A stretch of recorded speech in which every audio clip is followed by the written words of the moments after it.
Hey guys, so every year I write an open letter to my students, and it's filled with final advice to wrap up the year and move on.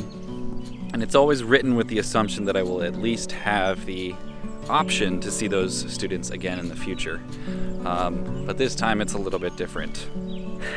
I knew when we started this school year that I eventually had to tell you something, but I put it off for as long as possible. Because I didn't really want it to be true. I didn't want it to be true because I wanted one more. I wanted one more school year of smiles and laughs, of telling you to get back to class, of me helping you through things and you helping me through things. And we got to have a lot of that.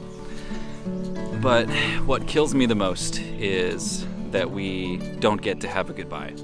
In August, my family and I will be moving out of the country.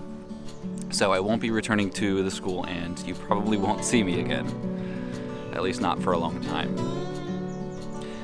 And I know that this fall you will start to ease back into normalcy. You'll start to see your friends and teachers again, and I want you to look forward to that because it is such a blessing.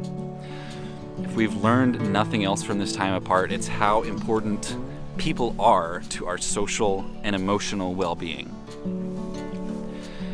Yesterday, my 4-year-old son and I were out by the pond, and he really wanted to play with another little boy. And my son is a very social person. And when I told him that he couldn't, he broke down in tears, even though he's never met this other little boy before. And when I tried to talk it out with him, he wasn't able to explain why he was crying. And I knew exactly what he was feeling. The only way to come out of all of this is to come out stronger. So you get your butts back in the game and hit nothing but home runs, because you don't have any other choice. Every year I give my students one final piece of advice because I think that they need to hear it. But this year, you've already lived it. It's this, that life owes you nothing. In the past 2 months, you've seen firsthand that at some point things will stop being handed to you. So when it seems most hopeless, when you're down and it seems like there's nothing left to do, that's when you stand up. You stand up and you take charge of everything that is in your power to control. You've been taught that if you want something, to pursue it and pursue it tenaciously. Do that. That's really important. But now more than ever, don't forget that you cannot do it alone.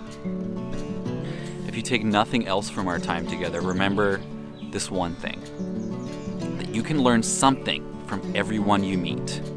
The wise man is not the one who insists that he knows. The wise man is the one who knows how little he knows and still needs to learn. The number one way you will ensure success in whatever you choose to do is to make sure that the respect and expectations you hold for others are just as high as the respect and expectations you hold for yourself.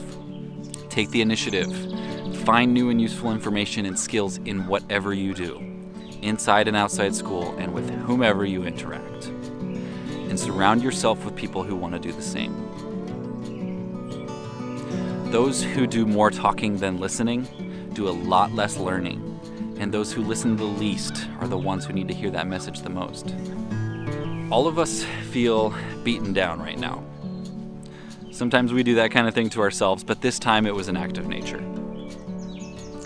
And when things are taken from us, when things are torn down, what does the human race do? Stand up, we pick up that hammer, and we build. And we build it better than it was before. So it doesn't matter if you spent this time playing Fortnite or researching the cure for cancer, because today is always a new day. So ask yourself, as you start to move back to your normal, and you start to move on to greater things in your life, what are you doing to build up yourself, to build up your community, and to build up the world?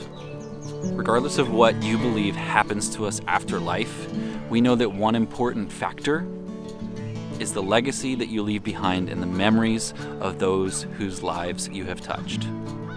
We've all lost so much in the past few months. So you already know that people will probably not remember that you got the highest score on that test in biology despite not having studied much, or that you looked super cool doing that TikTok dance with your AirPods in, or that you have the greatest meme knowledge in the building. But rather, people will remember most how your treatment of them made them feel. And so I ask you, as you prepare to return and enter the rest of your high school career and the rest of your life without me, how do you want to be remembered? Goodbye for now.